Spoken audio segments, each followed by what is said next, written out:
ठिकाणी पुरणपोळी आवडायची. काय आवडायची? पुरणपोळी आवडायची. त्याला रोज पुरणपोळी खाऊ घालायची म्हणल्यानंतर आई घरची परिस्थिती तेवढी बळकट नव्हती. घरची परिस्थिती पाहिजे तितकी हालाकीची परिस्थिती होती, नाजूक परिस्थिती होती. रोज रोज पुरणपोळीचं जेवण खाऊ घालण्याकरता त्याच्या आईकडे त्या ठिकाणी इतकं त्या ठिकाणी घरी त्यांची परिस्थिती नव्हती. मग पैठण क्षेत्रामध्ये श्री संत शांतिब्रह्म एकनाथ महाराजांच्या दरबारात रोज देवाला त्या ठिकाणी नैवेद्य पुरणपोळीचा असायचा. रोज नाथांच्या आजही त्या ठिकाणी नैवेद्य पुरणपोळीचाच आहे महाराज. रोज त्या ठिकाणी पुरणपोळीचा नैवेद्य अशा प्रकारचा राहायचा. मग त्या आईने युक्ती केली.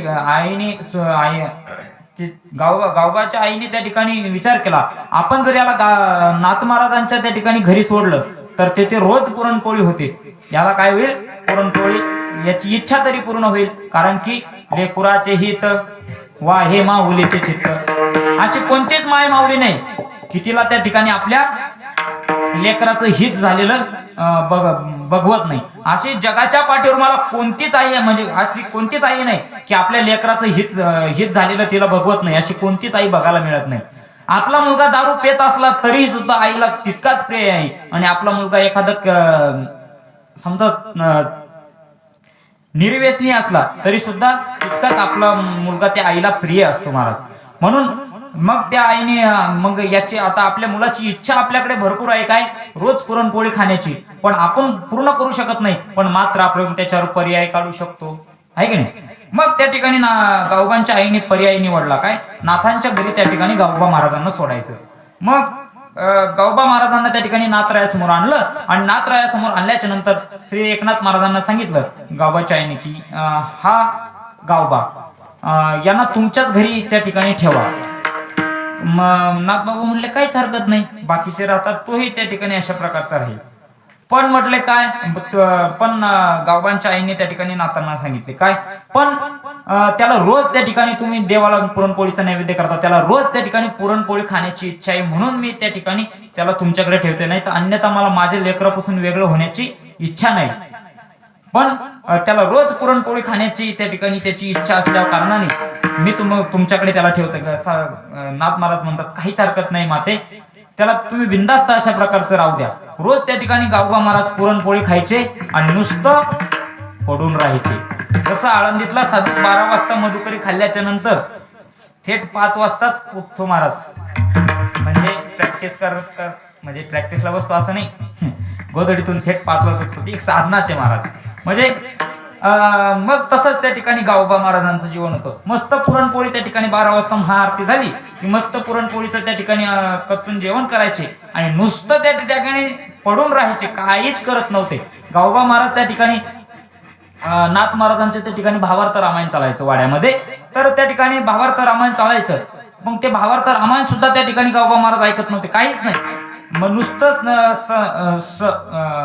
संतांच्या सहवासामध्ये राहिले. त्याचा परिणाम इतका मोठा झाला, त्याचा फायदा इतका मोठा झाला.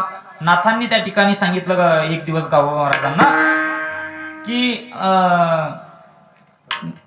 आता इथून पुढचं समोरचं जे रामायण आहे, म्हणजे नाथांनी सांगितलं की आता आमची जाण्याची वेळ आली.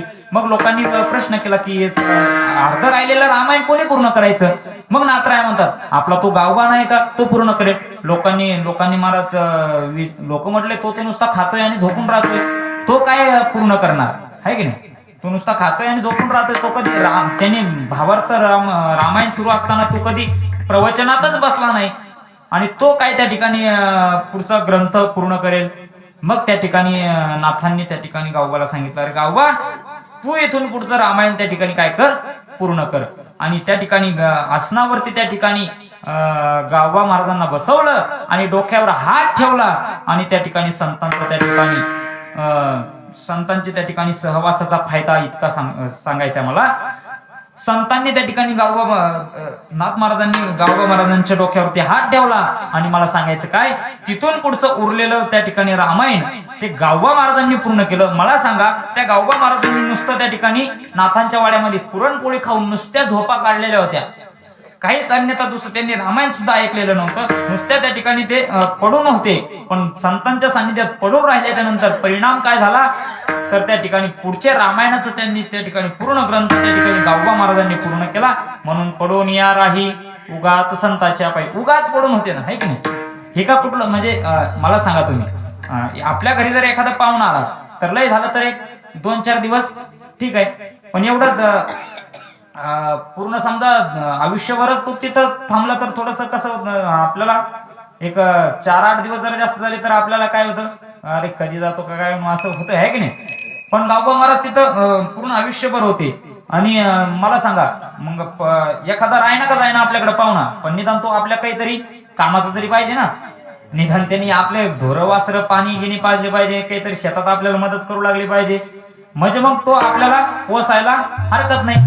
पण गावबा महाराज असं काहीच करत नव्हते, पण तरी सुद्धा त्यांच्या जीवनामध्ये त्या ठिकाणी संतांच्या संगतीत उगाच पडून होते, उगाच काहीच केलं नाही, पण तरी सुद्धा त्याचा परिणाम त्यांनी समोरचं रामायण पूर्ण केलं.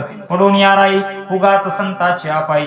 म्हणजे मला सांगायचं संतांच्या संगतीमध्ये फार त्या ठिकाणी